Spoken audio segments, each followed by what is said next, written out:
tato Tafi mawile pa atutua savali Ver eleto mama Oh yeah Fa amalolo si Taule tawalele Olo osoi fuale Atua e amatato Tafi mawile pa atutua savali Ver eleto mama Oh yeah Na lulue Manu oh ah oh oh maile po Malolo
Whanga o le taia wa pensa whale nganga ina wa Joy Lewis fulma le tonu miduta le tonu tale o le fitu.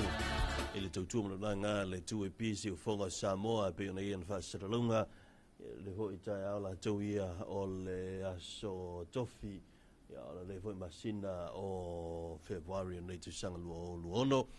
A o le aso lono lima o le nei hoi masina le o tatu savalia i le lofa maleanga le whasoa le lii. Ai vātala whātu, mā lo le seifo maua, mā lo fo i le langi ma ele manatu. Ia le nā ua te tele o leo ua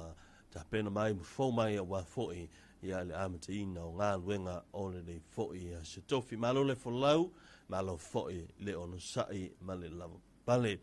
Ia o le tautua masani le tu e pisi u fongo Samoa, o ua fo i e tātou pukalami whanga solo, maise fo i o nei e tātou tala noanga e masani ai, maise o tātou tala fu Samoa, le foi wa amtalia ile nei tai au fatala fatu ile suafa man malon tatu li skriso o te ofo lo fatu ai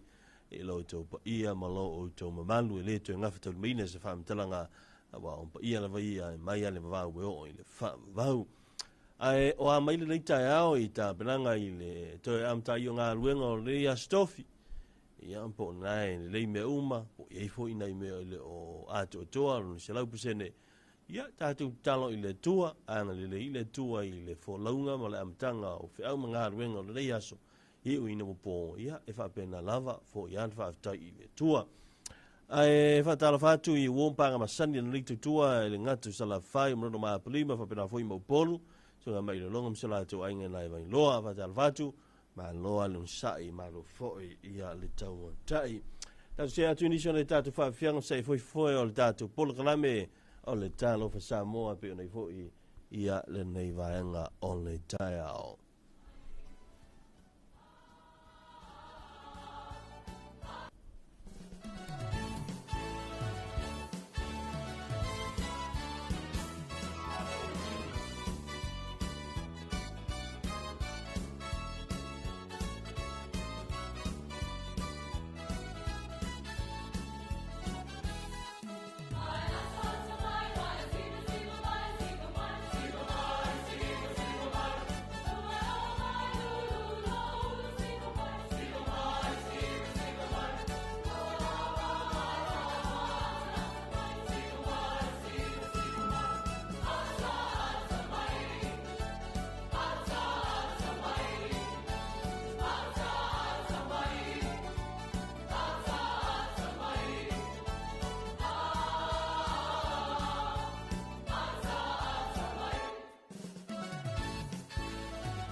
Fa mai le tatou tunu I le tatou fa fianga mai le pese leone mai na Amerika Samoa le pese va mai e anta mai no winga na fa manatu le tele na fa manatu mo tatou ta ulo ata mai ata tuna ata mai le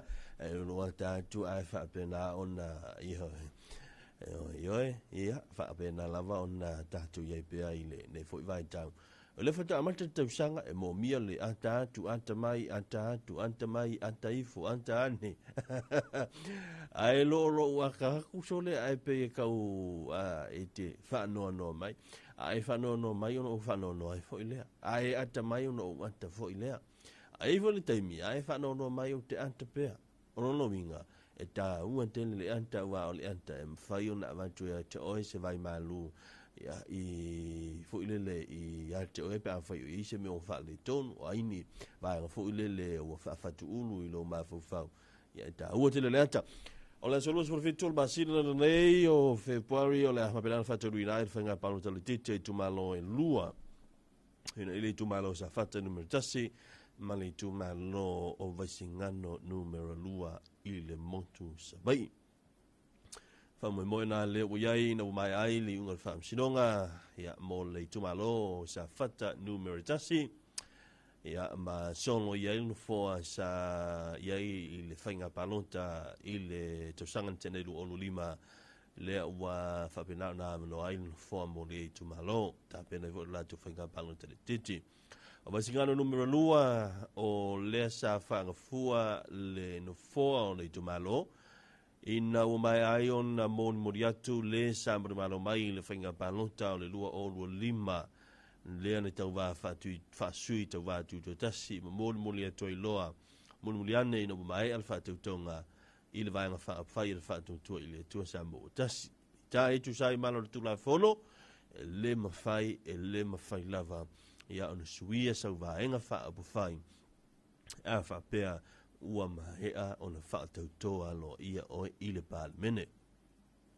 O le la sa fono manino ai ala fono fitalai I ala tula fono ma na talia lo ia ai le sui ia o le foi ai tumalo vasingano numero lua le fionga ia motopua ia mai fa se tuanga luai ia ta pena le fainga palota le titi asiona I tumalo. Nisinao o mea le atutupu I le foi masina o ni mea te tele I leo ni kama I events ia leo le I foi ia le fai unga o le nei masina a tomani to mai o le masina nei o le masina pupu lusul valuaso o le masina nei o february nei tu sanga lua fe lus from leono ia no winga ia fu ia o fat taunga ma fu nga ia wa foi ia le tatu fo longa a dala vatui si o tama ia veve tu yo timalanga mali I nai le afio anga o lalo ma lava ia me se foi si o tina ia lina ia lo mafutam fa funga mai ni vai o le taia o ia dala fatu tioti ia angle leile tu fa fulo pelo se fua o fua ilo malosi ia wala foi ia nga luenga fita tungai ia mali tu langa lo ia tu singa o le ainga angle leile tua fa foi ma tiute o le a fenga iai le uta ia malitai le foi ia sola toia o le aso tofi le uta tu ia le aso luna lima le masina le o february o le te sanga lua ono se me mo tatu se tatu ripoti mai le official vai tau feo tau tu ia le tulanga ia le se vai foi le tatu ripoti le official vai tau la tau ia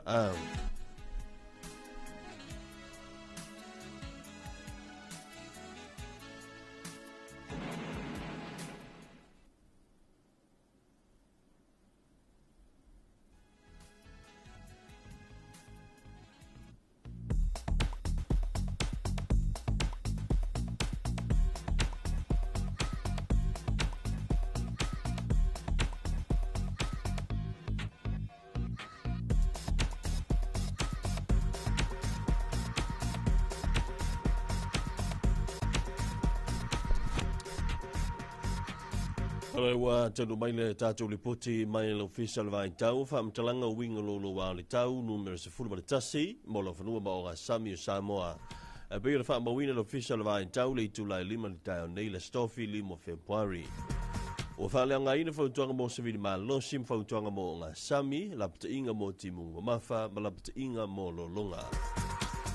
Whautuanga mo timunga mo mafa, ma vaenga maa ulunga mo wha maalusia e fo ima whautuanga mo lolonga e vaitafe. O se vaenga whatai inga o savili, whatupula ia whatai inga o savili mo timunga na fia i Samoa ina iasa o mawai wanta o, tu mawai saute mafua i suinga malie, o le tau i vaenga umale tunu, o nei tu langa ua wha le au ngai nai nei lapta inga o timunga ma mafa, ma lolonga i pitai o tu langa la mati o timunga ma mafa o lo tu maupea, mo vaenga maurulunga mai se lava i teimio la wauli, mai ono wha atupula i ai lolonga i vaitafe, manofoanga maulilano e lata ane.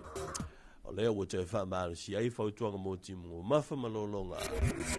mole so. O sa vini malolosi ma whātou tau u ta oto ma mau fo i saute ma fuai o na whae te tia le maululunga o ngalu ilunga o Asami o Samoa mai onu tu maulilua mita na maulunga nei va yaso. O lea ua whale ngai nei whautuanga sa vini malolosi ma o Asami mo le so i nei timu e ono mamafa i vaenga maululunga whapeina uira mawhae tili i teimi onle a wauli au savili e ono whātou tau i teimi e mamafa i timunga. Whianga mo le tātou utunu e ono alia mai mai mamafa timunga pua oa mamasa se a wala i no whanga maululunga lo vai no whanga i taftu whaala ono iei ili le solo whapelo lunga vei tafe manofuanga maulilano mai whatau tau savili e teimi o timunga mafa. Lava, good morning. This is the Public and Marine Weather Severe Weather Information number 11 for Samoa, issued by the Samoa Met Division. Wind advisory, marine advisory, heavy rain warning, and also the flood warning are now cancelled. Wind advisory, marine advisory, heavy rain warning, and flood warning cancelled. But the heavy rain advisory highlands areas and also the flood advisory rivers flood advisory are valid now. The active convergence zone that's affected Samoa with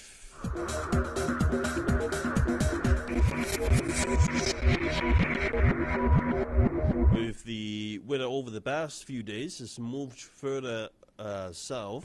resulting in improving weather conditions across the group. This warrants the cancellations of the heavy rain warning and the flood warning. However, the risk of heavy rainfall remains for highlands areas, particularly in the afternoon, which may cause flooding in rivers and nearby low-lying areas. Therefore, the heavy rain and flood advisories are in force for today. South and gusty winds have also moved further south, leading to reduced wave activity across Samoa's marine waters and are expected to remain fluctuating around 2 meters throughout this week. Therefore, wind advisory and marine advisory are now cancelled. For today, expect some showers with possible heavy force over highlands and few thunderstorms in the afternoon. Gusty winds are likely during heavy showers. The potential impact: heavy downpours with poor visibility, foggy and slippery roads over mountain passes and ranges and pooling near roadsides and waterways, possible landslides and flooding in major rivers, as well as low-lying areas. Expect gusty winds during heavy rain. The next severe weather information number will be issued at 5 p.m. today. Okay, that's our latest updates from the Samoa Meteorology Division today.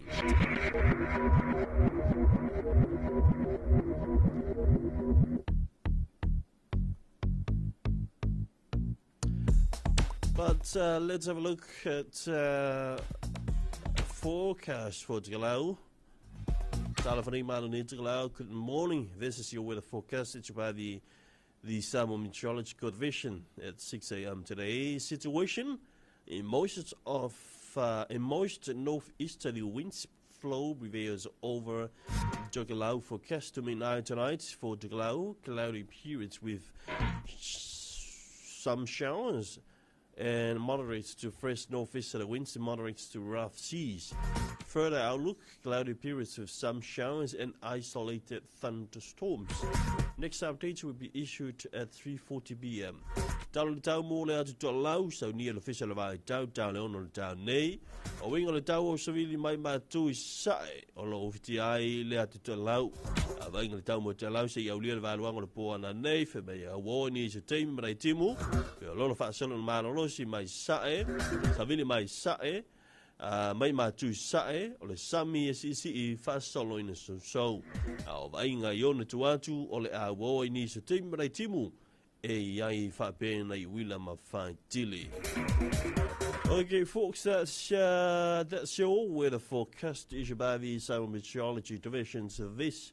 morning. This is Thursday morning, the 5th of February 2026.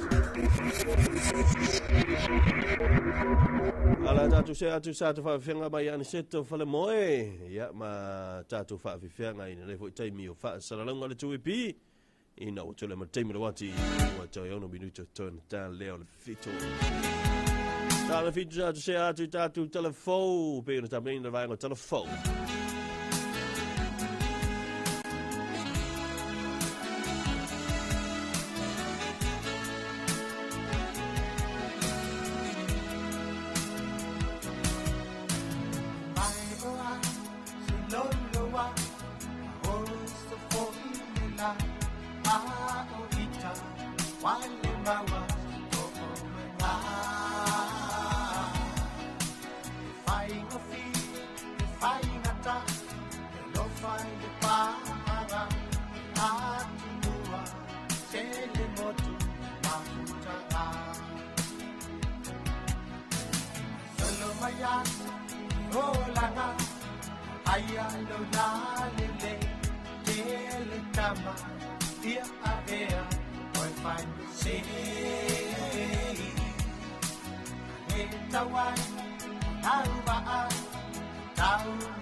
wane fefe mai son manatu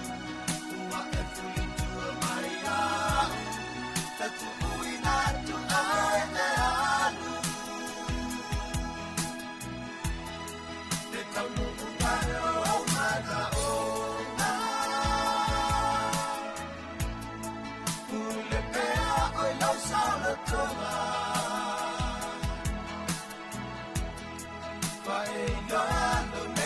Fatia, ise ua faio e madia, o la lato fa Italia.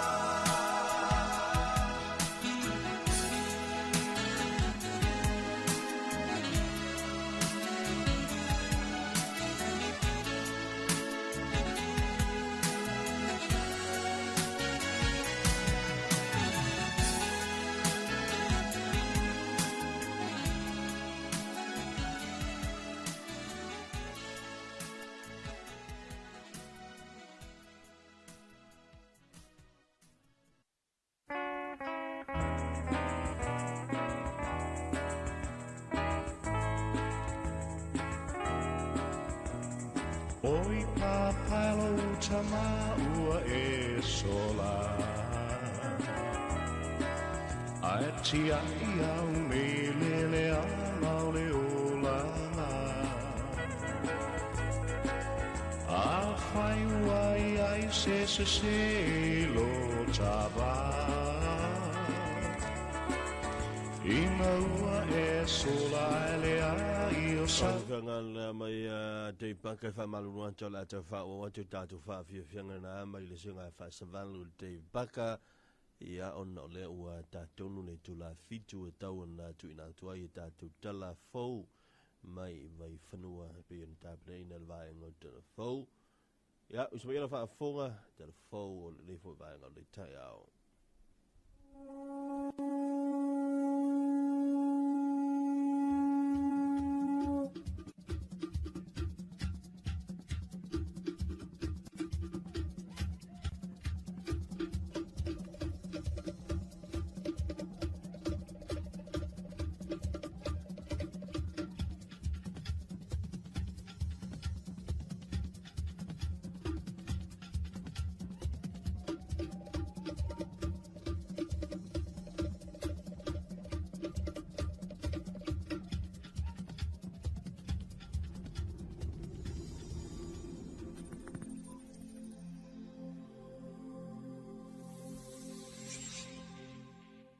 E toi whaatalofa i le tātou atunuu, ai alo mai lua o se whapupunga o tala fau mai vai whanua ua mai atu o whaatasia,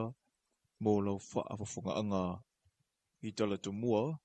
i le tausanga lua whelua se fulumali tolu, e se lau wha se fuluiva tangata na whaamaunia le mauenga singa se o ka nesa e se isa mo nei.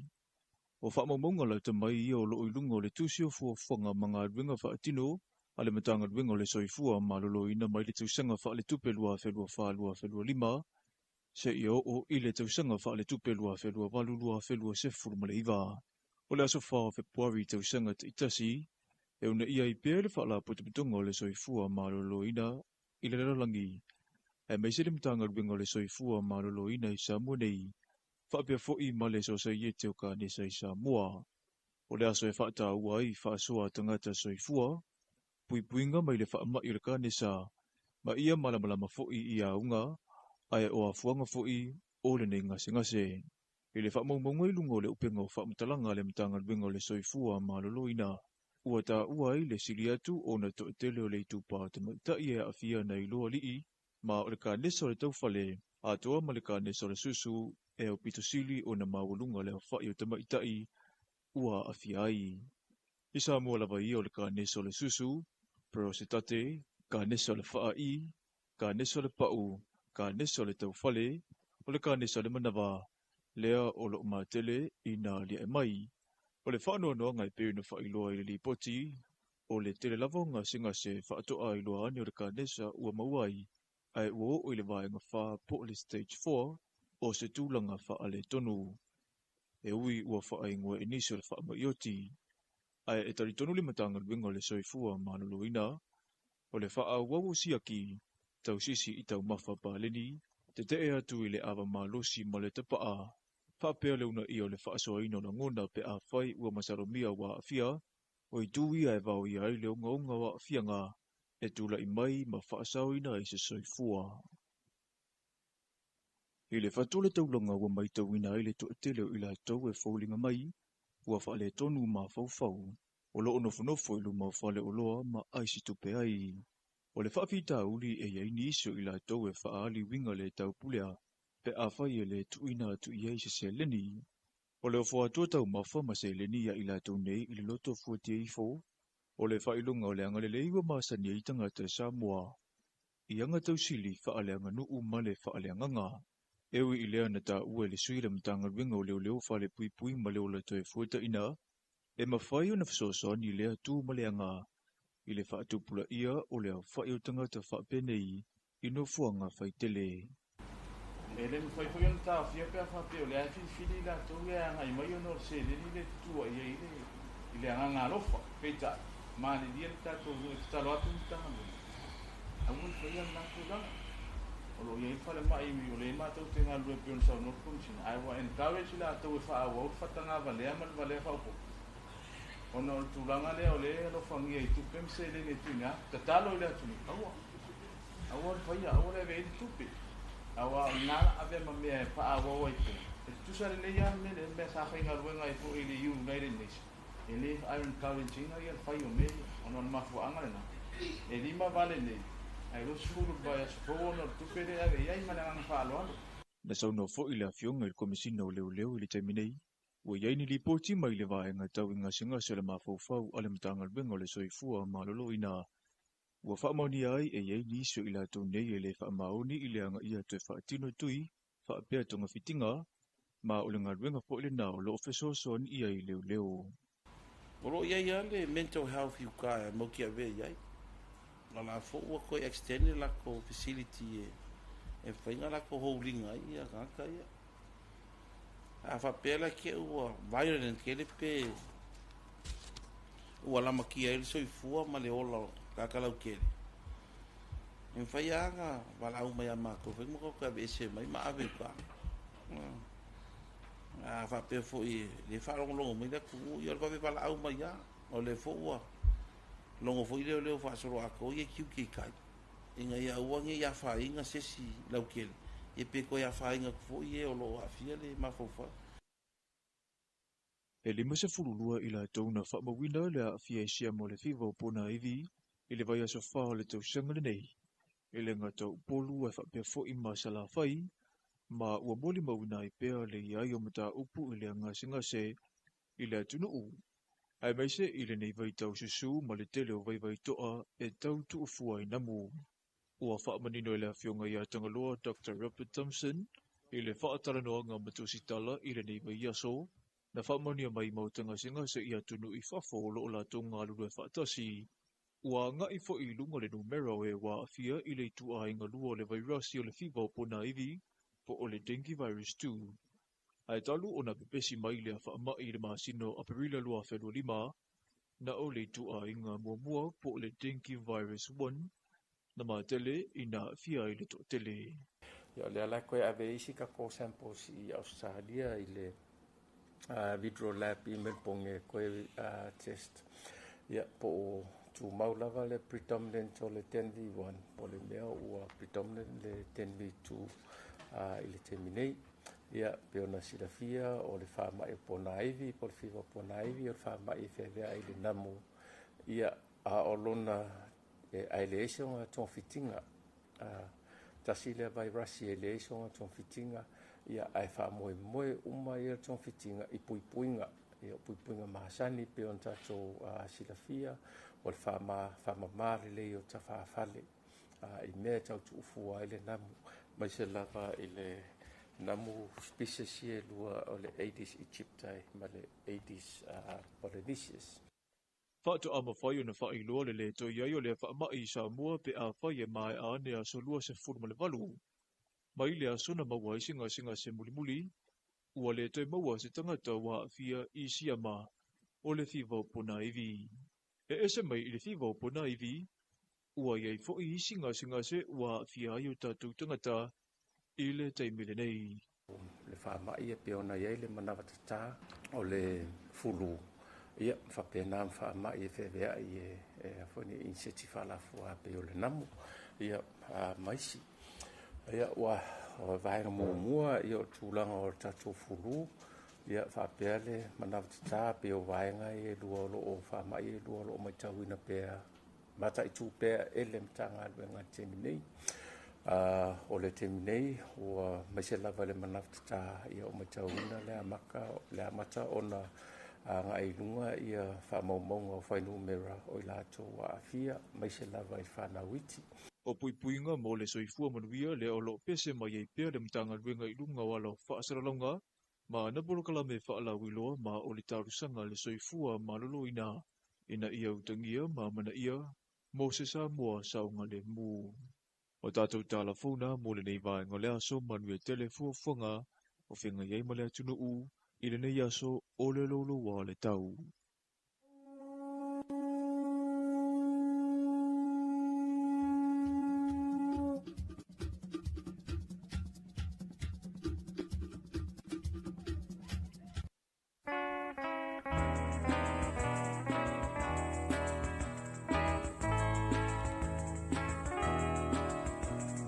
Oi papalo tama ua e sola Ai tia ia me lele ala le ola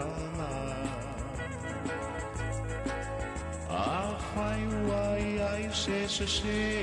lo tava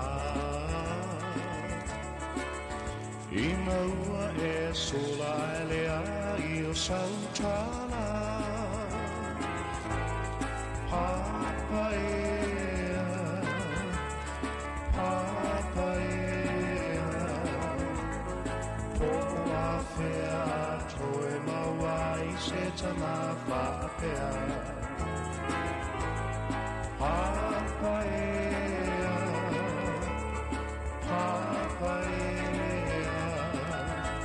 Sasala le manong yo lori ko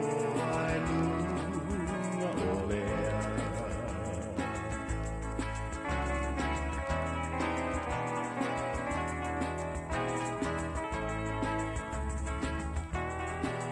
Tafia te patasi atu papai o olinga O lau mata fia mauinga tau safia Ua pisa o tangatai lo matura O le alo fale matau ai lo ola Papaea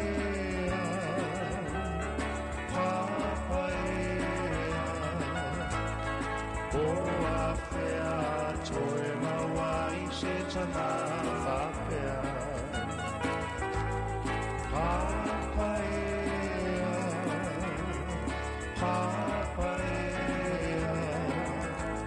Sasala le manong yo loli ko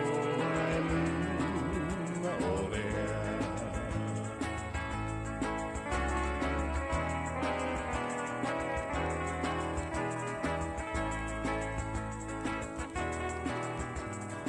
Oi papalo tama ua e sola Atia ia o me lele ala le ola Afai wai ai se lo tava Ina ua e sola ele ai o sautana Papaea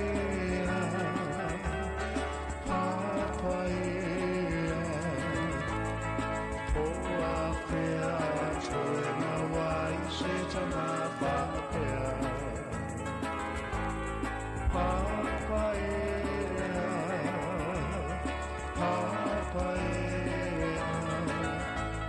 Sasala le manong yo loi mo ai luna olea Sasala le manong yo loi mo ai luna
Le whawhiwhianga mai le sunga ia e lika pai la te teru mai le awhio anga o ia sau le motu tele isa la whai. A whatala whatu, a whai o na wa mau mai si whunga le tutua mnanga ia le tue pi hina ne fwoi whai ngore taia. O le ua fia, le uwha aso o talua na toi fwoi le whanau ia onga ia le vai aso te tele ina te o le ua whabena o na toi amatalia onga le tau sanga lua fe lua se funu le ono. O nei whalavelave sa tu le mai le nei vai aso la tau ia na fo utau si le fia whalavelave le tu le mai le tasio li malu malo mai mawelu na soifua. O le whalavelave le na tu le mai le fiafi o le asolulu asolua. Ia o petolo masani la fui ngā luenga ma te tuino sanga le mu masani am tanga luenga leo leo. Le laisa i se va leo leo sa angai mai ia i le tu le sifo. Ia ma o le falling mai o le inale na tu le mai le falavlave ia na pa uaini leo leo sto tolu o mai le na va leo leo. Pa sa ina leo le soifu le tolua o pe te iane le I manuia tau mwhainga se tasi ia o leo ia po malu fo il malo mai a leila solua le ito mawolo na tino mali lona tino ia na filento e fa wa waile sa ilinga ntanga luenga I tai ao ia mamawa na elu tino mali I le amoli ia le ala wa tuina I mautanga singase ia unto tua ia wa fo I tulanga masani ia o le sifu iwa la velave o se tasi o taule lea ia lena maliu ma ina o ia kolosia se mai tafe ia ina I laudi ia I se vai ina I laudi ia leana tule mai fo ina fa la velave ma wailu no soifua no no wi o lua nei fa la velave ia I le nei vai ia soi tulanga lava o vai ma sami ia alva sentene ia tasi ia staule fo ilea sulu iva tau sangalo na matua ia le sa fa pena na maulu na soifu e stasi fo fa la velave ia a o le tulanga la mo le vai ia o le tulanga fo ila le e a fo e langona I lava ta tu fa langona I lava le tulanga o le fa no no on nei fo fa la velave sa le ma fo wina o le o tupu tulai mai ma o le soifua ia o nei alo foi me fana o le tatu no ina foi ona avantu per tau longo al tatu fisa fa sala la nei ia o le sanga le mu lava ia me se lava o le tulanga o ye fisu inga wing o le tau ia tatu wa ia tulanga fa pea ona me se lava o tulanga le sami ma le vai ia fa ia sine ma rossi o ba o le uta manitua o le ye tatu fa sala launga ma lapta inga me le fisa le vai tau lapta iai e tulanga o le man losi o timunga mafo timunga ma le man losi tafe o tafe pena fo I ma vaenga fiango fi longa ia mato ia fa masenga I ainga loto fa vau ona o le tua fa vo se ia ma tanga ma e pele ma mai ia ono ni fa la ve tupu fa vo se ai fa tala fatu I le motu sala fai mai lolonga ia lena matano ni tai au ia lo manuia ai o le sai e fu istasi na fiso tai mai e fietalo noa e mai lolonga ia nisi apa angal tazo ala leone ia alanga kakali mai ofisinga leva paisinga leva I le tatu tu na ngai tatu pa anga masani ele nga tena fa tala fatu ia mau malo msala tu ainga inai fale asiu sasa ko pisa mai sunga mau malo ia o ila tu umala fo I o fata o tolia I mau tanga singasi ia mga singasi fo I tino ia ngalile tua pisi alfa mai ia pisi alfa mai ola fana ia ute ia na po da mo ola fana tolua le la fana tama tolua ki alfa fo she ia na fiva ia ila ve umal tolua ia le la na failole le tala o vatuilo ia se ia ulia nei ona watule fa mai ave siaki ia ina fa inula le me le benado spinito no po ia e tau ina mapu ai vo ile se ia ulia nei na watule ave le vai se fo mai ia ai wa ala fu no fa ia tuma terno atu ile va ia ole fa mai ia o tulanga fa mai bisi le ia nei atu fa tete nei tatu fa nau mi se la fu su ingon tau ia le fu tatu ia to ia o tamaiti la le la vona matua ai le nei fa nau ia ina ito ia fia na lava I se fa mai ia ole o to ia ela to ia la to wa onga ia ole afa wa tatu fa fianga mai le sunga ia fa valu ia ina nei fo vanga le tai ao ia wa fo ina ma mai mo fa fo mai le tatu tu langa le tu bi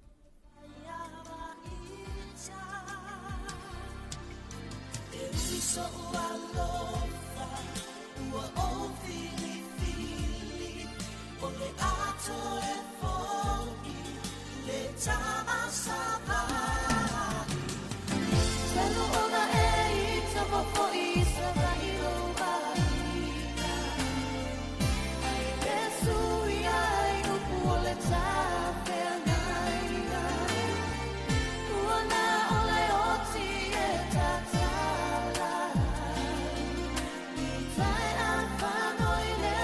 Bahai,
kesi o wai ai ke pa alele momi o loe ko pa akang pai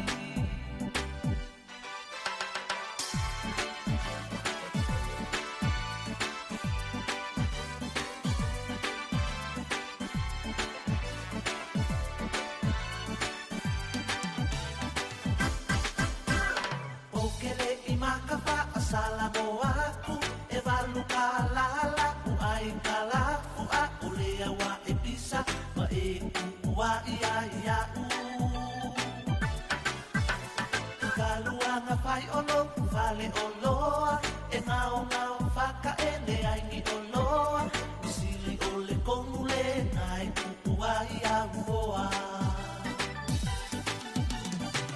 ole na kukulawa o ke alu aku eko komi aku wako e sui nei olo mga kuhinga ua e la kumahi aku o owino leleile ano wa e ngā huai o apolo hikina e kesi o wai ae ke upa alele mongi o loa e koi pa akamu mai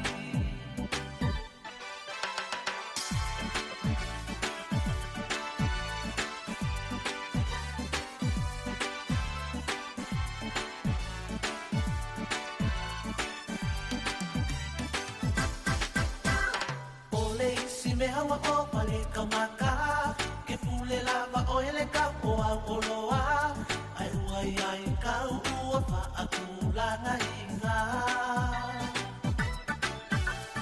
o kele o sola ia ke oe ai ole kamaka o au mamoe fa akau olo ke anu fa pe lava ya oe ole na kukulawa o ke alu aku eko komi aku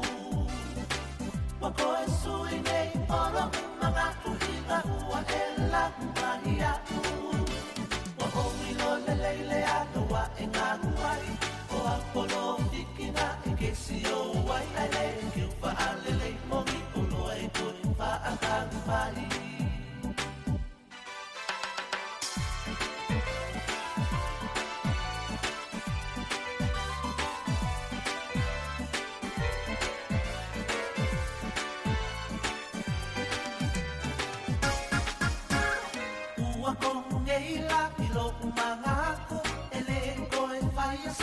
ai kalafu a o se va umangala o vila fumoa va pua ko ka bisi ma se vai a e kausi ai o lo ainga e vile muele ko e kuai o se pisa ore na kupulava o ke alu aku eko komi aku wako e sui nei olo mga kuhinga ua e la kumahi aku o owino leleile ana wa e ngā huai o apolo hikina e kesi o uai e ke upa alele mo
Ya, onai pese nga balai fa nga le rita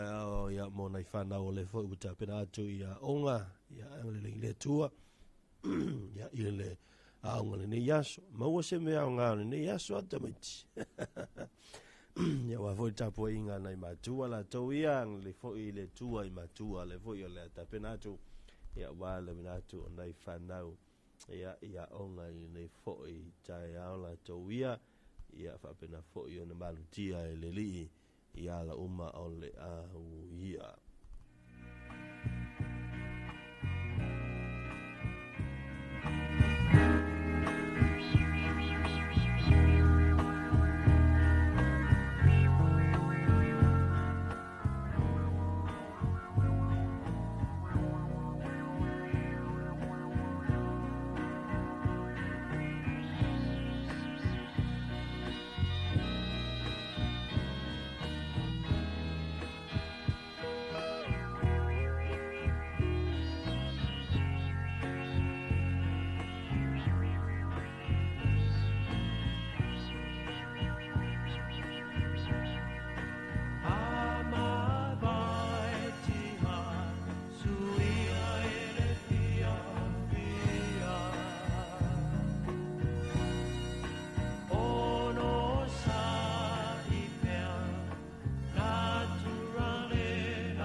Fare o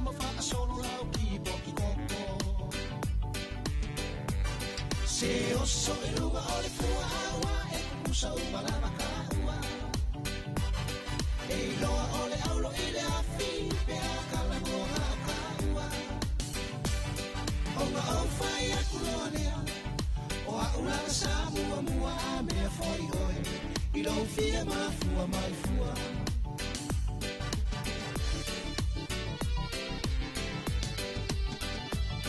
Ua e fai mai o ua nganga ingi sinia fo i mali fali kupe.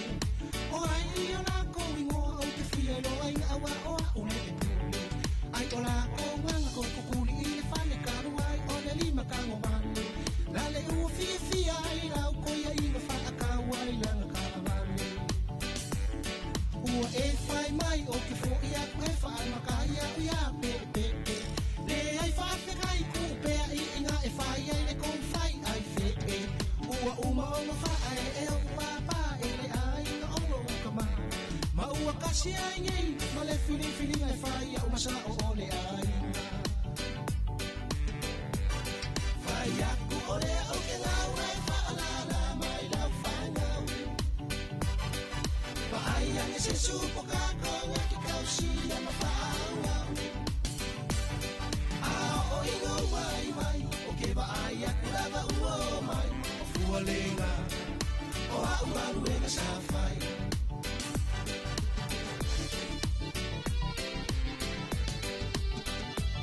Ele fia kala mo ilo uma I fula fula ne ka ua kuai longu. O e ma fua mai I kokongu o le loko a kolonga koe o wale o o. Se ka akia ia le ngā maunga suo ke le koe fia mga kua. E ma ngai a fo isi a vangoa e koe su e ai o kaka I ko alua. Mo e kala ngoa mai I mea ka upa umanga se awe ke langa langa ma. Wai loa umalava u ele kongu e bala solo uma. Lale ua lua pula o ka amale popo koe pula ve ave a solo popo. Sa wia ua fa alava lo uko ko o se I ongo sa I aro loko. Wai fai mai ua e valea unga o a ulava I lo ua nganga. E sa oi reisi koe inga fai fua lava kanaka. A fai a sa o lau kala fa aka akia mai o au ka fai o so ai maso ai fo I a koe a maka. Wai fai mai ua e valea unga o a ulava I lo ua nganga. E sa oi reisi koe inga fai fua lava kanaka. A fai a sa o lau kala fa aka akia mai o au ka fai o so ai maso ai fo I a koe a maka. A fai a sa o lau kala fa aka akia mai o au ka fai o so ai maso ai fo I a koe a maka. A o ingo wai mai o ke ba ai a kulava uo mai o fua lenga o a umaru e na sa fai.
vi fenga mai tasi soao me pesa na o fa ngoi na fe mai e moni e o winga li isunga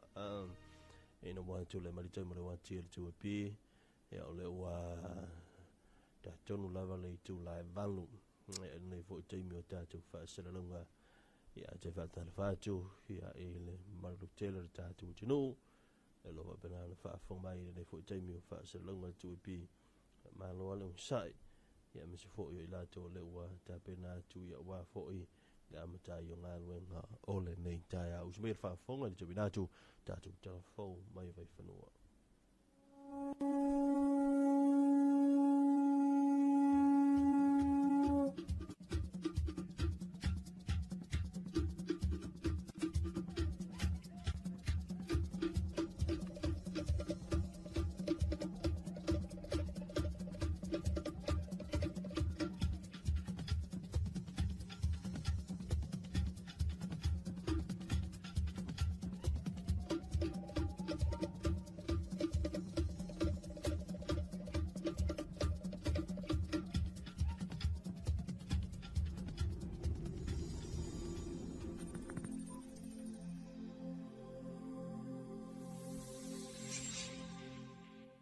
E toi whaatalofa i le tātou atunuu,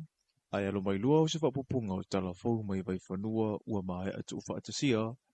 mō lau whaafafunga anga i tala tumua, i le tausanga lua whelua se fulumali tolu, e se lau wha se fuluiva tangata na whaamaunia le mauenga singa se o ka nesa ese isa mo nei. O whaamaumonga lau tamai ia o loo ilunga o le tusio fuafunga mga ruinga whaatino, ale matanga ruinga o le soifua malolo ina mai le tausanga wha le tupe lua whelua lima, se ia o i le tausanga wha le tupe lua whelua se fulumale iwa. O le aso wha Februari tausanga te itasi, e una ia i pēr le wha la putuputunga o le soifua malolo ina i le lalangi. E mai se le matanga ruinga o le soifua malolo ina i Samoa nei, wha pia fo'i ma le sosa i e teo ka nesa i Samoa. O le aso e wha ta ua i wha soa tangata soifua, puipuinga mai le whaama i le kānesa, ma ia malamalama fo'i i a unga, ai o a fuanga fo'i o le nei ngase. I le whaamaumaunga i lunga o le upenga o whaamatalanga le matanga ruinga o le soifua malolo ina, ua ta ua i le sili atu o na to tele o le tupa te maitai e afia nei loa lii, ma o le ka neso le taufale, a toa ma le ka neso le susu e o pitosili o na mawalunga le o whai o te maitai ua afia ai. Isa mua lava i o le ka neso le susu, pero se tate, ka neso le wha i, ka neso le pau, ka neso le taufale, o le ka neso le manawa, lea o lo matele i na lia e mai. O le whaanoa noa ngai pēu na whailoa i le lipoti, o le tele lavo ngā singa se whaatoa i loa ani o le ka nesa ua mauai, ai ua o i le vaenga wha po le stage 4, o se tūlanga wha ale tonu. E ui ua wha ingua inisi o le wha maioti, ai e tari tonu le matanga luenga le soifua maloloina, o le wha wawu siaki, tau sisi i tau mawha pāleni, te te atu i le awa malosi ma le tapaa, whapea leuna i o le whaasoaino na ngona pe a whai ua masaromia wa afia, o i tūi ai vau i ai leo ngaunga wa afia ngā, e tūla i mai ma whaasoaina i se soifua. I le whatole taulanga ua mai tau ina i le to teleo i la tau e faulinga mai, ua whaale tonu ma fau, o lo onofo i luma whale o loa ma aisi tupe ai. O le whaafita uli e iaini iso i la tau e whaali winga le tau pulea, pe a whai e le tuina atu i eise se leni. O le ofo atua tau mawha ma se leni ia i la tau nei i le loto fuatia ifo. O le whailunga o le anga le leiwa maasani i tangata Samoa. I anga tau sili whaaleanga nuu ma le whaaleanga ngā. Ewi i lea na ta ue le suira mtanga winga o leo whale pui ma leo la toe fuata ina. E mawhai o na whasoso ni lea tū ma lea ngā. I le whaatupula ia o lea whai o tangata whaapenei i no fuanga whaitele. E le mwhai pui on tā whia pia whapea o le ai whiwhiri la tō ia ngai mai o nor se le le tua ia i le anga ngā lofa, peita, maani dia le tātou e talo atu ni tanga mui. A mui whai an nātu langa. O lo ia i whale mai mi o le mātou te ngā lue pion sau nor komisina. Ai wa encourage la tō e wha awa o whatanga valea mal valea whaupo. Ona o le tūlanga lea o le lofangia i tupe mse le ne tuina, ta talo i le atuni. Aua. Aua le whaia, aua le vei tupe. Awa ngala ave ma me pa awa wai pe. Tu sa le ya me le me sa fa ngal wenga i po i le United Nations. E le Iron Currency na ia fai o me ona ma fu anga na. E lima vale ne. Ai lo suru ba ya fo no tu pe le ave ia i mana nga fa lo. Na sau no fo i la fionga il komisina o leo i le terminei. Ua iai ni li poti mai le vaenga tau inga singa se le mafau ale mtanga wenga o le soifua malolo ina. Ua whaamauni ai e iei niso i la tau nei e le whaamauni i le anga ia te whaatino tui, whaapea tonga fitinga, ma o le ngaruenga po le nao lo ofeso son ia i leo. Oro iai ale mental health you ka mo ki ave iai. Na la fo ua ko extend la ko facility e whainga la ko holding ai ia kaka ia. A whapea la ke ua violent ke le pe ua lama ki ai le soifua ma le ola kakalau kere. E whai anga wala au mai a mako, whai mako ka bese mai ma ave ka. A whapea fo i le whalongolongo mai le ku i alwa wala au mai a, o le fo ua. Longo fo i leo whaasoro ako i e kiu ki kai. Inga ia uange ia whainga sesi lau kere. E peko ia whainga fo i e o lo a fia le mawhauwha. E lima se fululua i la tau na whaamawina le a fia e sia mo le whiwa o pona iwi, i le vai aso wha le tau sanga nei. I le ngatau polu e whapea fo i masala whai, ma ua moli mawina i pea le iai o mata upu i le ngase i le atunu u. Ai maise i le nei vai tau susu ma le tele o vai toa e tau tu ufua i namu. Ua whaamanino i le fionga i atangaloa Dr. Robert Thompson, i le whaataranoa ngā matusitala i le nei vai aso, na whaamania mai mautanga singa se i atunu i whafo o loo lato ngā lulu e whaatasi. Ua ngai fo i lunga le numero e wa afia i le tu a inga lua le vairasi o le whiwa o pona iwi, po o le dengue virus 2. Ai talu o na pepesi mai le a whaamai le maasino a perila lua whenua lima, na o le tu a inga mua po o le dengue virus 1, na maatele i na fia i le to tele. Ia le ala koe ave isi ka ko samples i Australia i le vidro lab i melponge koe test. Ia po o tu maulava le predominant o le 10v1 po le mea ua predominant le 10v2 i le terminei.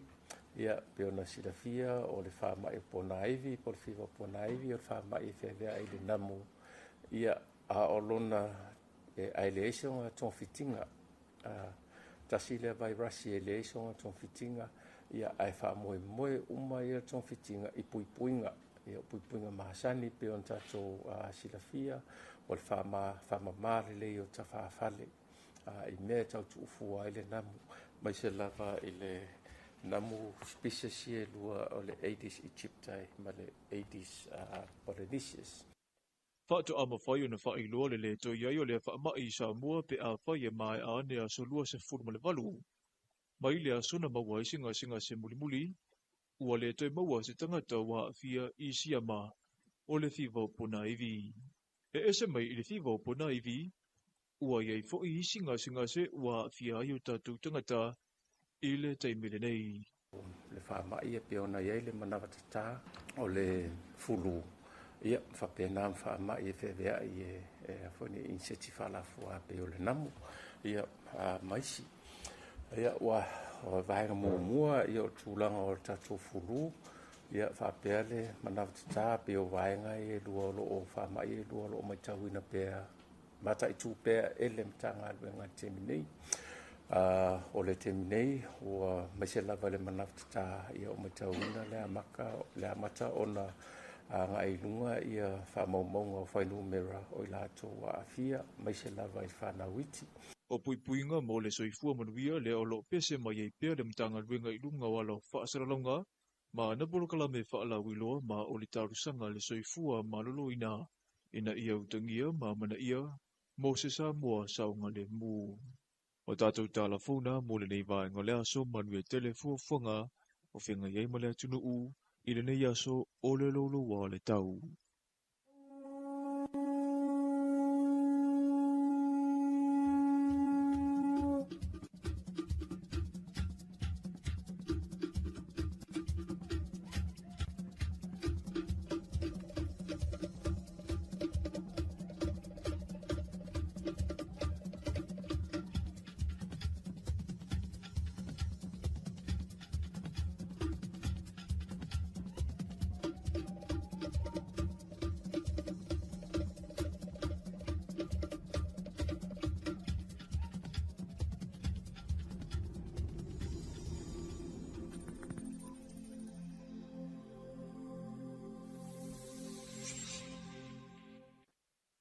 Ua mātou sauni malosi, tautua wha maoni, Billy my cherry, pala au mai loa telefoni, Triple S e le foi. Sharp shake and sweet Triple S, oh Terry you are the best.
Sharp shape and swing triple S. Oh Jerry, you are the best. Tau tua le mea e matai. Tamai ti mai sala fai. Se fai la utala malie. Ale wena ele fai no fie.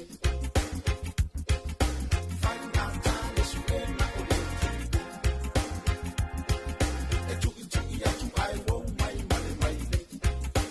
O mai a tanto wo. Alo uso, wala mila la ia so. Ta pena le masini, fa ala ala o le loni. Fa ai mai hili, fa apa ai fili fili. O fa atu tu pensini. La utau tua fai fia fia.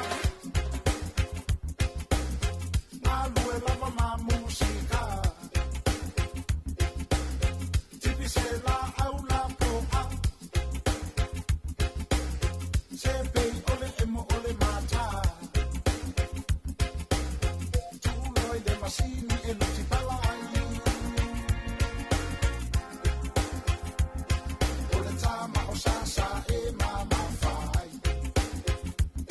Le masini e mama ai na lue na e fai. Au taua o lo tu i tu e masa e ni mai. Au wale fa vai vai. Alo uso, wala nila la ia so. Ta pena le masini, fa ala ala o Ranga mai le suga ya tol manave misi ki soa ma le fa fi fianga le au fa ngoina le masini ai le tebra wati tu pi o le wa tol mai ya o te asfufi tu bidu tele uta nei le tu la e valu ala sa to fa fonga tatu tunu i tatu le poti mantala o melo tu puisa mo nei pe ona le ptia ya ma tu fa tia le vango telefone me fanua fonga na to le liam tawe nei sa ko ya le vango telefone mai fanua ai fa malo tu lu su le tau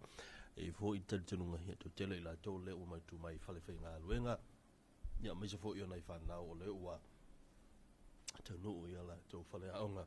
ta pena fo i lam tili o aonga o le levai o le fo ia stofi ya un sa ko ya ngi ka ya o le so forele ya mo fo i ya so aonga la to ya fa malo nen sai fa malo fo i le tau tai yo to fiva mga duenga ya i mana tu le fa ngo vie i le ai ma se nga duenga i le fa ngo vie i le fa ngo vie lo no fale i le fa ngo vie lo wa onga i le fa ngo vie lo fa nga duenga i le fa ngo vie lo wa i ka miki i le ai ma se nga duenga e fa ngo vie i lalo o le lama la langi nei tatu te ai ia a o le ono sa i lava e fa ya i mea o pawar tanga ta fa ngo vie la nga duenga tang tu nga le nga ka ko a fe mali u li wa i le sipiko fe li wa i le sipiko le lava mo se nga duenga e fa ya kamala ngai ka ia o tanga tala na i le o ye siti nga i tele wa ia ga mo fili nga e kele na e fa longo ai ile ne tala masi ka fi pe ya la ka fi pe ya le yang ko ia ai o le wa mai ona nga ia se singa al tato malo inicio no fanga ia mo se fi o le sa asiel tato malo le no fanga fo ile lo la fo ia lapis ia inai tafengata ia o tulang lava masani ia ole silsila ia yo malo o ani si fufuanga tapena ia mole anga iluma mese o tulanga ia ilon na nisho poloketi tele o lo fufu ia il tatu malo ole poloketi le tatu maketi le funga leito tele la to sin mai pe o tatala e afel tatu poloketi nei ai mol temine nei ele i mautino mai le taimi ia po se aso fo io la fa pena tala il tato blokiti ke fai ia ko la ukala o le makwa au le matango fie o le tato maketi le le ine savalalo sorry maketi le savalalo ia paua ia tan se fo ia umi lona au le leila ia wa te fai ia to le malo pipo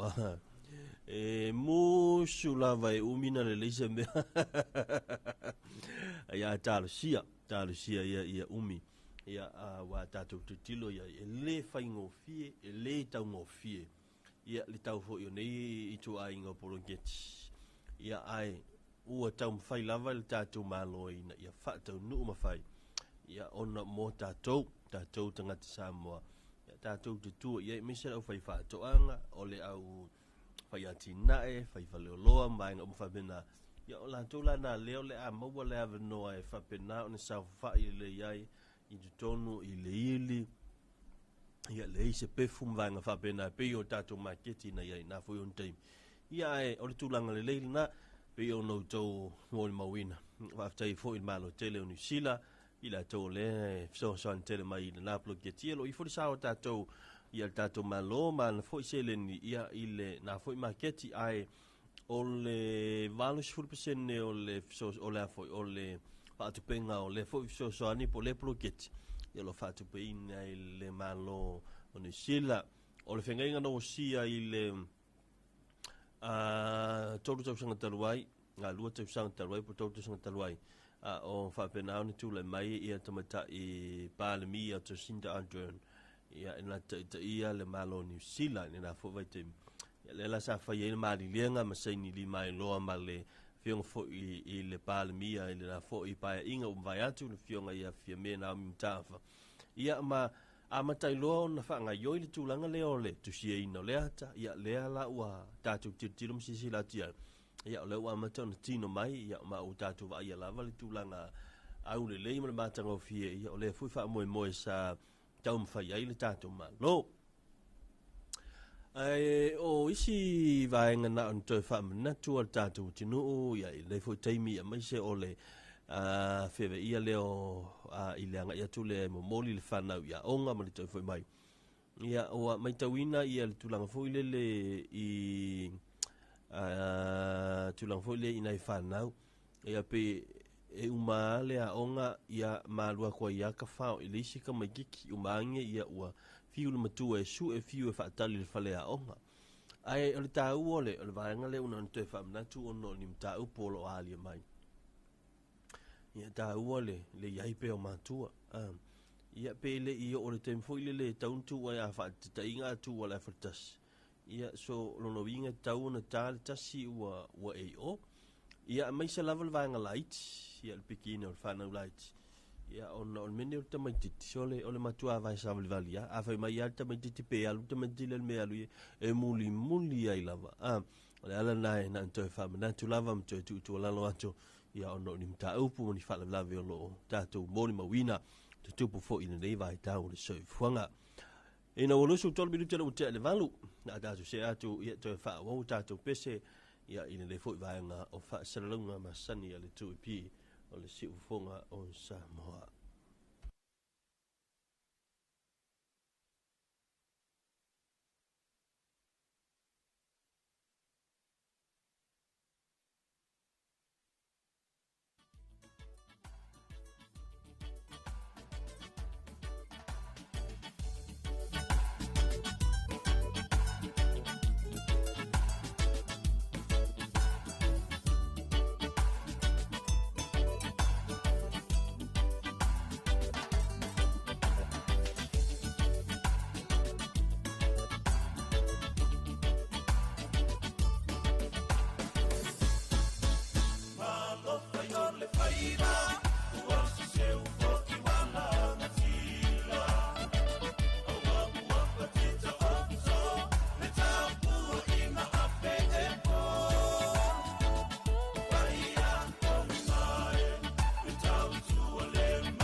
Osio fia tanata,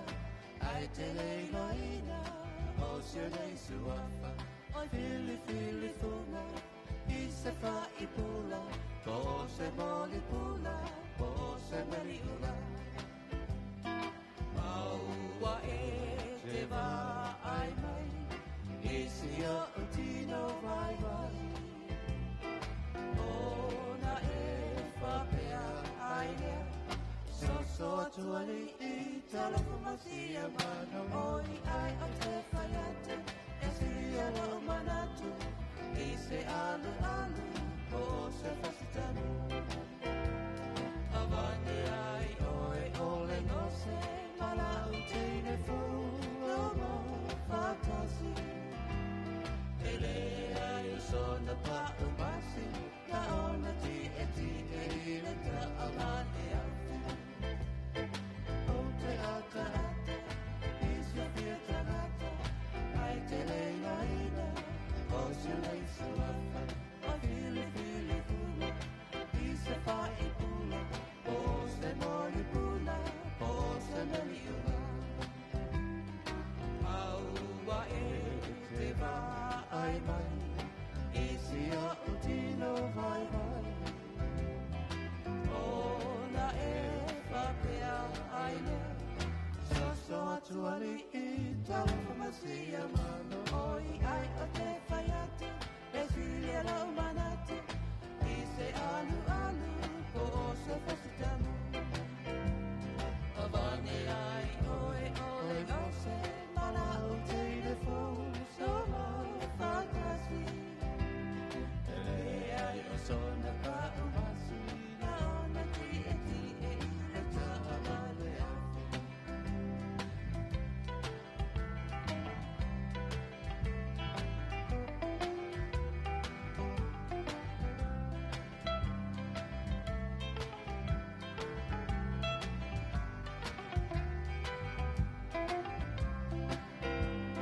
Avane ai oe ole gose, mana o teine fulo mo fatasi.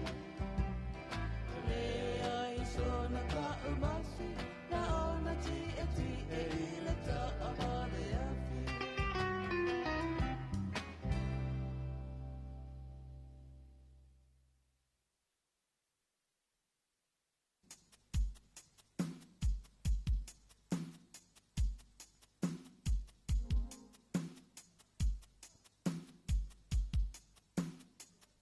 Yep, malo sa fa maron fa simu. Yep, malo hot. Here di no, vai malo uli.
Tanga le whaile mala whai pesa le tipa ula mai sa tu paitea ma le pesa na toi langina whai mai ave umama oe o ua lofa i o lo tu toi avantu umama oe watu mala wha pasene ma oe tala whatu lau to wha mau i nei tai au ma lo sei fua tia ma lo fonga nei tai au ma le tautua i le tātou atinu Fatalo fatu fo isa mo ila fa afonga mai mo mai le nei taimi o le tai au le ua mata ngo fiele sulu le lai le nei stofi ia o le asolo na lima le nei o le masina o Februari lua fe lua sfuma leono talo falava ma lo le soifua manuia ia o tio o mai loa ia ai fa i ulole fa afia fianga na tama o le tipa mai sa tu pa itia fa mai ave ma oi ave uma Waku ai makupe maka avale ma. Esa oi dole kangi risko inga nga wa umaku ngei fa me lave wole ai ama semia. Mai ia wa koia o lo kaola le koko. Ole avele leila le pesa le. Ale si avele te mvole le we tua ia toi le fale te ma lo le fe mai. Vai la wa ko pa ume uma ya al uma. Ala wa cool fe ko ale ako ole avela nga ole ave fale kong ole ave le leila le fa mai upol pese le taya ma na ia le tau fo tia le taya sulu ma na ia le la ia o nafi pi ma nga va ko luenga ai pi wa kau ko fa le kong mai fo ile le fo ngeli fa auli mai ia ai mai siol palasi fo yo ti munga na fia peita ia ni fa tailia tu le tato maua se taiao manuia ma se taiao fo we wi lava ina ma le fu mai fo inisi le loi mata malingi ma le fa anoa ona ole wala au pa ia le tua ie pele le maftang ia po a fo inisi fa le tonu o fe ngai manisi le taiao ia ai tato fa moi le tua fa moe ile ia fe so ni mai fa tonu fo laule nei aso ile tato savalinga la son nafi la fiafi ala tato mana ma va ia tu loa a fuatia ia ola o tu ma ilunga ua maua ia le tino maliu le malo fo ile na tu lai mai fa la vele le vai so nei ia ole ala fo ile na le o tato por kala me fo ile o le tali atu le ai mea nei o fala o fasaina. Ia ona o le wato e vesi atu ai ia nai malo le malo mo le awina mai o le tino maliu o le sunga le malo le ana maua le aso nafi ia talo fai. Ia e paulava o me tutupu le o langa e wha amaisi ai me wha amawhanawhana foi i le a inga wha amau ia ona o le wha alavelave watu lai mai se pele le mafutanga.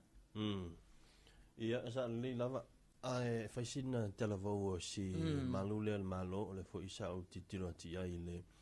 ia fo I momonga fan le la tumtanga luenga ia sa tu inani lungo la to Facebook page ia ole sunga le Elisa Tini ia ai vile Paulo Ekweni ia le samaliu ha o ye on tute ia fa leo ia o le tulang fo le masanel mtanga luenga ia o la to ngalwen foi petolo ia pe mati tuina ngata fale ia le sa tu le mai ile fa la vela ve ile fia fipo la vola solua ia le fa tu amawolo no tino mali au uti tilo le ia tu fo linga si usu posi malo fo malo le anga uti manen tu ia ile son anga mai ai mal sunga ya tolo ia dato polo kalame le la uti tilo le foto tilo tu ona ia fo linga ia ai mese tuai ia ile ai fano noa amna yona alo ia mese ia o sino faletua ia ona le tua fa fu si o maftanga ai ese mai la ile fa la vele maui e foi le si fa la ve e tali tu salava male fa la vele na tu le mai foi la sona na fi ina le fi o ngalo ia e foi na mali wa se tasio te le ia fa pe o le tam fai kolosile la wala le vaitafi ia wa nai lau li ele la to vaitafi na yuta ia sawa le na sawa nga I mai tai le wala papa e alu nga ilalo ia malu tai sami ia ai e sertu langa le wa ia le tau fa le tonu le ndiva so atoa man tuan tato luas full fight tu la fa ungol va ia so sawa amatanga tau mai le amatanga ia a lea foʻi tatou vaai atu ai le tetele o le faaletonu le tau le asosa ia o lae tausaʻili se tino maliu o se tasi o tauleʻaleʻa i sauni atu a lea foʻi na o atu ai ia le rescue team lea le fesa ia ma le matagaluega o leoleo ia lea ona o le tausaʻili o si tauleʻaleʻa lea le faapea o se taʻelega sa fai ia peitaʻi o lea ua sosoo mai lava ia maliu lenei taimi loulou ā o le tau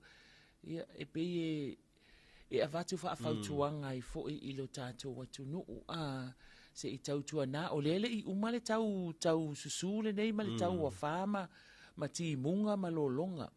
o le ae faauau pea se i oo i le masina o mati ia o le taimi la lenei o lea foʻi ua tulaga lelei mai le tau le taimi lenei peitaʻi ia e fai ia ma faapena e fesuisuia ia mai lea taimi ai avatu faafautuaga le tatou polokalame o le talofa Samoa lenei taeao ma le tatou faasoa ia se i tautuanā ma le mamalo le atunuu vaai lelei loutou saoga lemu silasila atu a le taimi nei afia taʻele tamaiti le vai po o le sami ia manatua o le utu ai foʻi tamaiti fanau le aʻoga afai foʻi ai ni fanau e agaʻi mai atunuu mamao o lei fai malologa ma lenei taimi ia silasila lelei le tulaga lea ona e moʻi a o lea e fai mala a o laua matua a ave lava me o vaitafi faapea na foʻi le sami ia lea e tatou tele manaʻomia ni faalavelave e tulaʻi mai faapea nei i le taimi lenei a o le fautuaga na tatou polokalame i lenei taeao ia i le mamalu o le tatou atunuu tauina ia faamaise le agaga o le tua i aiga faanoanoa o i latou nei ua maliliu ia ona o faalavelave tatou teleʻi mafaufauina tulaʻi mai mea nei o au o le vaitafe faapea foʻi le sami ua o te iloa pe ia o vaitafe ia lea e tulaʻi mai seʻi vaganā le malo o le malo lea na aafia lona soifua i le sami ia o le tulaga na ia lenei taeao lo tatou atunuu ia o se o ni tala foʻi e lagona i le faanoanoa afuatia o ni tala foʻi e lagona ia le agaga o le faanoanoa ua e tatou te taufai lagona uma le tigalofa ia i e pele i mafutaga ua e tatou te mafaufau foʻi pe ana o tatou ia o le lagona uma lea e tasi tatou te oo iai e tauina ia manuia lenei aso Samoa i le feaga iai ma tiu te magaluega ia ia isi o aʻoga fuatia lae e usu atu tamaiti ia na faaletonu a ia toe faatuua mai lona uiga e leʻi tulaga lelei mai lava le tau lenei taimi le mea lea ia tatou matala pea i ai ma no fouta i ai le tulaga le ia le fesuisuiaʻi mai o le tau lenei foʻi vaitau o le tausaga o loo tatou i ai aso anafi lea na faamanatuina ai le tāua mo le mea o le puipuia ma le tetee atu le faamaʻi foʻi po le gasegase o le kanesa ia e sa o lelei o anafi le saile na aso faapitoa e pei foʻi ona faamanatu ai e le sose kanesa i Samoa ia o le tau foʻi le lo puipuiga ia mai se o le vave ona silafia ia o auga o le faamaʻi lenei o le kanesa ia ma vave fai ai togafitiga i le mafai ona iai soasoani e mafai ona tautuʻitiiti ai ia tulaga o tiga ia po o le foʻi ai foʻi ia ona na faamaʻi ia e manatua mai o le faamaʻi nei tele ia o faalau iloa tele o le faamaʻi lea ona matua tele ona faalau iloa ua e fua i le fua lautala i iai lava masina foʻi le faapitoa mo lenei faamaʻi pe foʻi la fataʻiga o ke topa le tatou te otuloa ua faaigoa o le pingtopa o le faamoemoe lava e tasi ia o meo faalau iloa ma tulaga faapena ua toʻatele nisi o i latou o le ua gatuina atu i tunuu i mamao i faafogia auā togafitiga o le foi faamaʻi ae o lau faalogologo atu foʻi i le faamaʻi e iai le ituaiga le kagesa fai mai fakoa iloa ona auga a ua lata i le taimi ua le toe isi togafitiga tusa o le taimi lenā ua lae peia ona taʻua le toʻatele ua faatalitali ua faigatā ona toe po ua leai foʻi se faamoemoe ae mai se apea alu atu lo le fomaʻi ae faapea mai stage 4 Justin e oo loina ia lona uiga ua tulaga faaletonu a le gasegase ae ese uma i tuaiga gase kanesa ese uma pe lena taʻua e fuatia kanesa o le susu o tamaita le ala e faia le mana mafua i le Pinktopa mai to telefoni nai tamaita i ua fanolo la to soifua i le ngase le me fe ona yaisi tamaita i fo ile sa avea matausala o Samoa ia manamea e fo wa umailona soifua i le ngase lava le nei peitai e au ngā ia mawhamanatu mai ei pia ia i tātou ia le vaenga le nta ue fuatia o le a fo i le vave na va aile fo mai ia mai sila fia unga a e whaalongo ina lo ala unga ia no inga wa tauna e ale va aile fo mai wa o tātou e mawel to inga mea e whaalongo tua wha mai si e sau penkolo nga le ki ngā mai a fea ki ngā mea fea ia umar penkolo e koe umafo ki ngā ia e whai ai lang ai mea a umi loa ia wa tauna e ale va aile fo mai a tala fatu i le fionga le minista nang le tātou tanga luenga le fionga ngā seata tanu vasa ia fa mai se fo i le fionga ia le ilua le tātou minista lango ia o na ia tātou tamai o le tanga luenga ia e mafuta mai ia i tae au uma i le tātou whaasoa whatalo whaatu malo le soifua manuia ia manuia le anga i atu i ngā luenga matiute o le nei aso lo fangia le tua ia whaapea na whaatautai ale nei aso i ngā luenga matiu te o whenga iai. Whaatalo whaatu fo ili atu nuulai mafuta mai lunga o le tātou 2AP Facebook page. Aukilani, Wellingtone, Kalai Estete, New Zealand atoa whaapea Australia, Amerika, ia mese Amerika Samoa. Ia ma Peritania, ma Kanata, wao le tele i o vaenga o le atu nuulai ia. Le mamalu fo o tātou atu nuulai mafuta mai ai ma lo lava nei taia le uma nei al matou tau ai na o tau whaafonga mai ia e pauna vaenga ia e tutupu si o tātou atu nuu i le nei vai aso ia o mea lea a whai o naua e maleifua mai wa ese mauka kokaimi ia a whai o nau whai lau tālo sanga nei taia o mana tua ane si o tātou atu nuu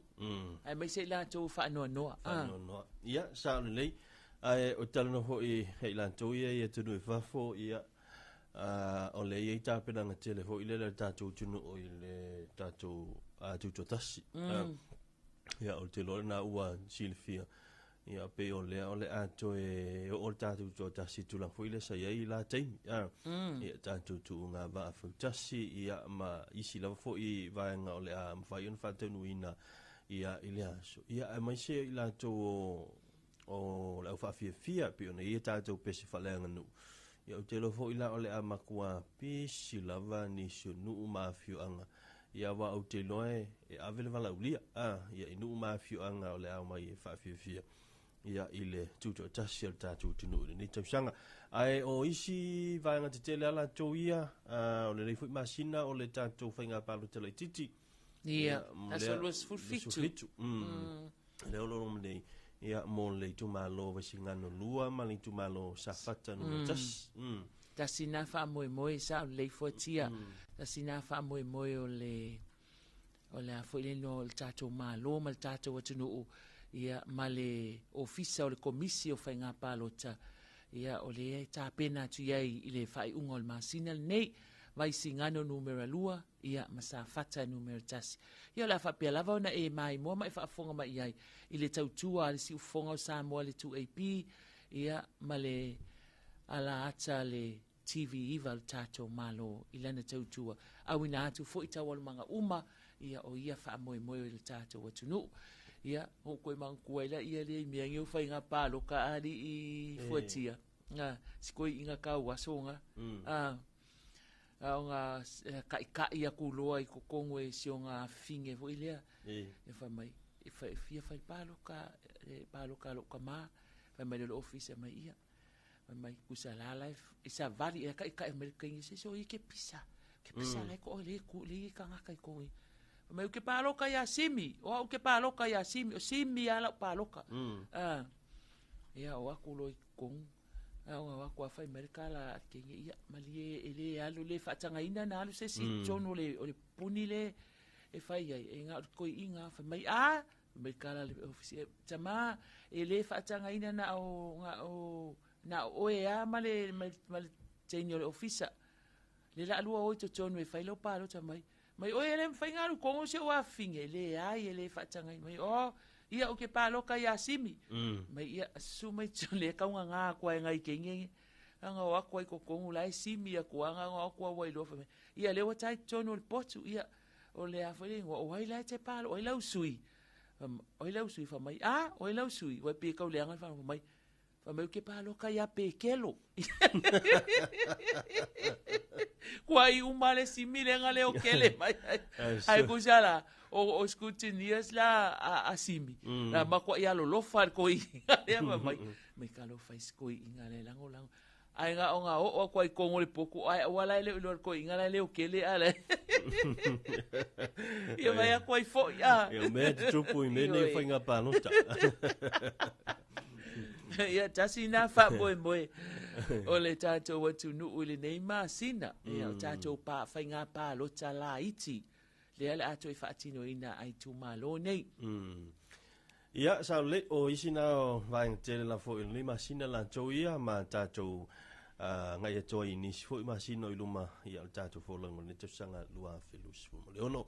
ia ai fo i len mananto le ua tau mai le si o i o tatou programi o le tala fo Samoa na minute lo toe ia on tatou se at foi lea ia fa sala longa le tu pi wa full fa sala wina le tatou telefon mai i le Pasifika mai le jofa va malo ni sila i le tau le tu la hiva se ia le si le aso ataiao se si fa poponga le tatou tala fa Samoa ia i le tau le ono ia ai mo le timle mo ia tele ia fainga malolonga lisi la to le anga ia tu malolonga ia mai se fo i tapu inga le tātou o tino o tātou toi whelo ai.